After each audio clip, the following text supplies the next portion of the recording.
পশ্চিমবঙ্গের নতুন মুখ্যমন্ত্রী হিসেবে আনুষ্ঠানিকভাবে শুভেন্দু অধিকারীর নাম ঘোষণা করেছেন ভারতের কেন্দ্রীয় স্বরাষ্ট্রমন্ত্রী অমিত শাহ। বিধানসভা নির্বাচনে বিজেপির বড় জয়ের পর থেকে রাজ্যের শীর্ষ পদে তাকে সবচেয়ে সম্ভাব্য মুখ হিসেবে বিবেচনা করা হচ্ছিল।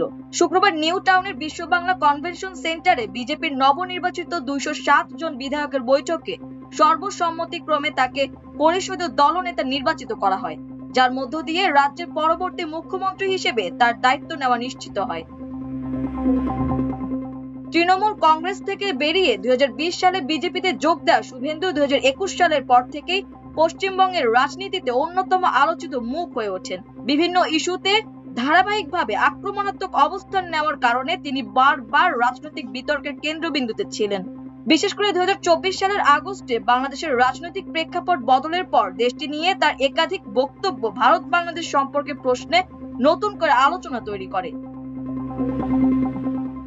বাংলাদেশের সংখ্যালঘু নির্যাতনের অভিযোগ এবং চিন্ময় কৃষ্ণ দাসের মুক্তির দাবিকে সামনে রেখে শুভেন্দু প্রথম বড় ধরনের কড়া বার্তা দেন 2024 সালের 2রা ডিসেম্বর। পেট্রাপোল সীমান্তে এক সমাবেশে তিনি বলেন, বাংলাদেশে হিন্দুদের ওপর নির্যাতন বন্ধ না হলে এবং চিন্ময় কৃষ্ণ দাস মুক্তি না পেলে সীমান্ত বাণিজ্য বন্ধ করে দেওয়ার পদক্ষেপ নেওয়া হতে পারে।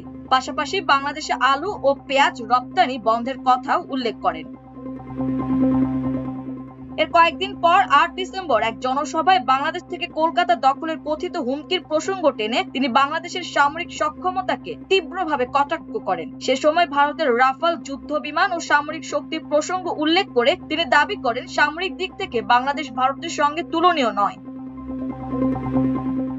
9 ডিসেম্বর আরেক বিক্ষোভ কর্মসূচিতে তিনি বাংলাদেশের কিছু গোষ্ঠীকে মৌলবাদ ও জঙ্গিবাদের সঙ্গে যুক্ত করে মন্তব্য করেন। একই সঙ্গে কলকাতা দখল নিয়ে ব্যঙ্গাত্মক বক্তব্য দিয়ে রাজনৈতিক উত্তেজনা আরো বাড়িয়ে তোলেন।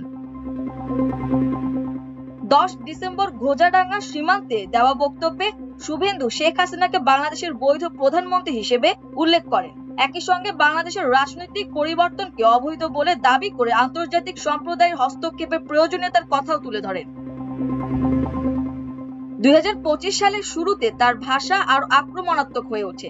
12 জানুয়ারি তিনি বলেন, ভারত চাইলে আধুনিক ড্রোন প্রযুক্তির মাধ্যমে বাংলাদেশকে দ্রুত মোকাবিলা করতে সক্ষম। এরপর 19 জানুয়ারি বারাসাতের এক অনুষ্ঠানে তিনি মন্তব্য করেন, বাংলাদেশ ভারত সংঘাত হলে ভারতের জন্য সেটি দীর্ঘমেয়াদী যুদ্ধ নয়, বরং কয়েক মিনিটেই সমাধান হয়ে যাবে। বছরের শেষ দিকে বাংলাদেশে দীপু দাস হত্যাকাণ্ডের প্রতিবাদেও শুভেন্দু আরো কড়া অবস্থান নেন। 22 ডিসেম্বর তিনি বাংলাদেশে পেঁয়াজ রপ্তানি বন্ধের আহ্বান জানান এবং বাংলাদেশ ডেপুটি হাই কমিশন ঘেরাওয়ের ঘোষণা দেন। তিনি বলেন, আমরা পুনরায় 10,000 মানুষ নিয়ে বাংলাদেশ ডেপুটি হাই কমিশন অভিযান করব। যতক্ষণ না দীপু দাসের হত্যাকারীকে গ্রেফতার করা হচ্ছে, আমরা ডেপুটি হাই কমিশনারকে সুস্থভাবে এখানে অফিসে বসতে দেব না। 1 কেজি পেঁয়াজও বাংলাদেশে পাঠাতে দেব না।